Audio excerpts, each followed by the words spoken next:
So what do you think? Was James Leininger truly remembering a past life? Or was his story the result of an incredible coincidence? Whatever the answer, one thing is clear. Some mysteries are bigger than any one lifetime.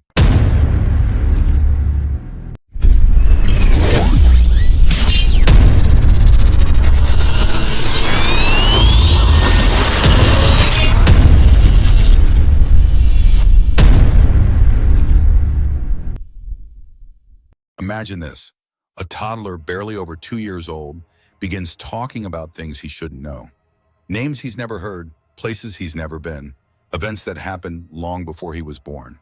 It sounds like the start of a Hollywood thriller, right? But this isn't the plot of a movie.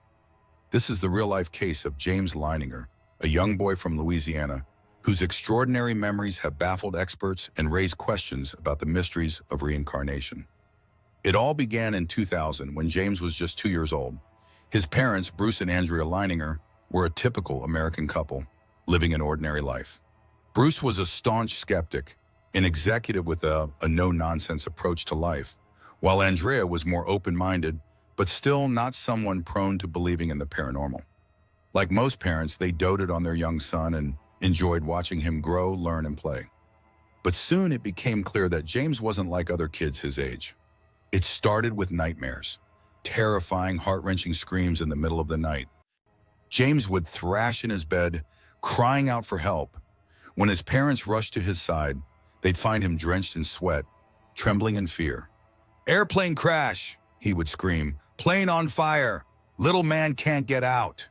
At first, Bruce and Andrea thought James was just having bad dreams, perhaps triggered by something he'd seen on TV. But the nightmares didn't fade. In fact, they became more vivid and specific. When Andrea calmly asked James about his dreams, his responses were startling. He explained in the fragmented way only a toddler can that he was in an airplane, a plane that had been hit and was going down in flames. He said he had crashed in the water and that he had died. Andrea was shaken but tried to rationalize it. Maybe James had an overactive imagination. But over time, the things James said became harder to dismiss.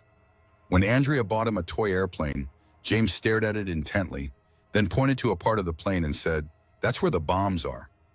How do you know that? Andrea was confused. Because I used to fly one.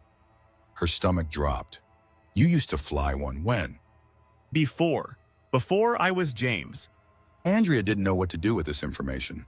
She tried brushing it off, but James kept talking about planes, the war, and a man named James Houston.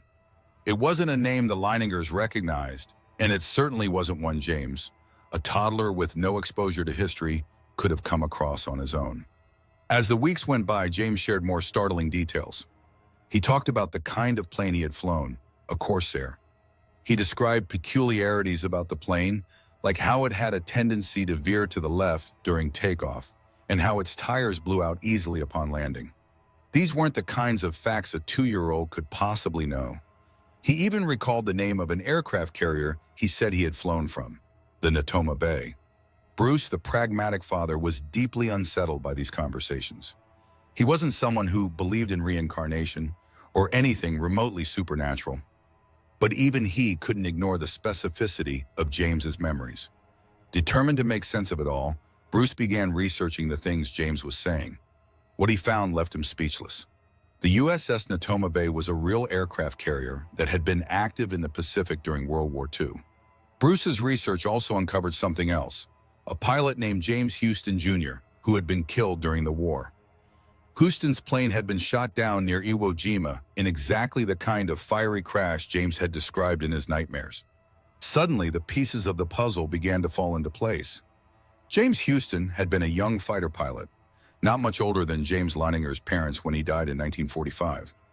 Could it be possible that James Leininger was remembering a past life as James Houston? The Leiningers didn't know what to believe, but the evidence kept piling up.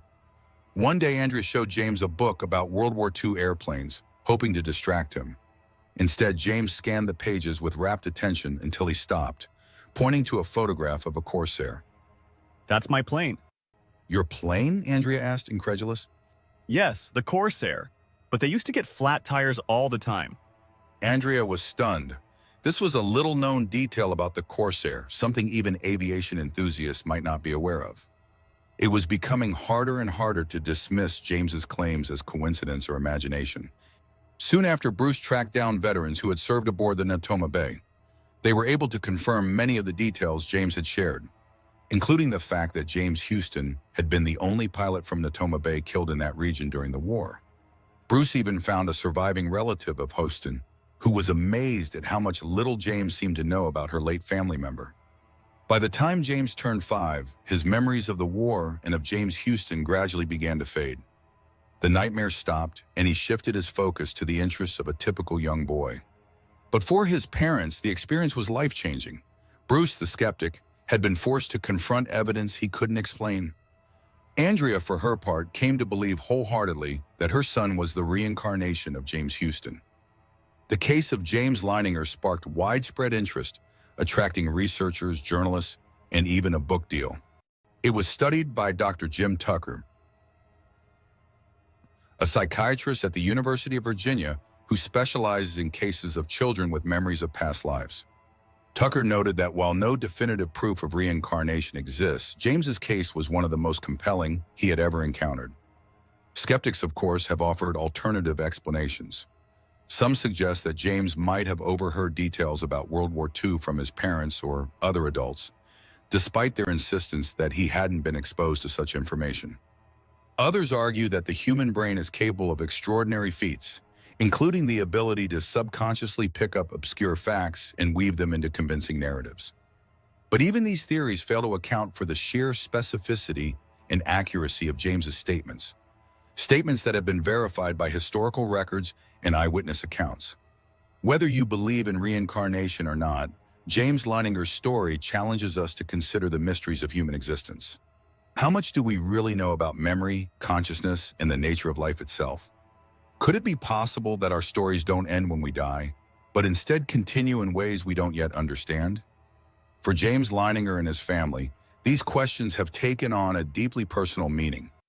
Today, James is a young man living an ordinary life, his memories of James Houston now little more than a distant echo. But for those who have heard his story, that echo serves as a haunting reminder of the extraordinary possibilities hidden within the ordinary. So what do you think? Was James Leininger truly remembering a past life? Or was his story the result of an incredible coincidence? Whatever the answer, one thing is clear: some mysteries are bigger than any one lifetime. And maybe, just maybe, the answers lie somewhere beyond the horizon of what we can see or remember.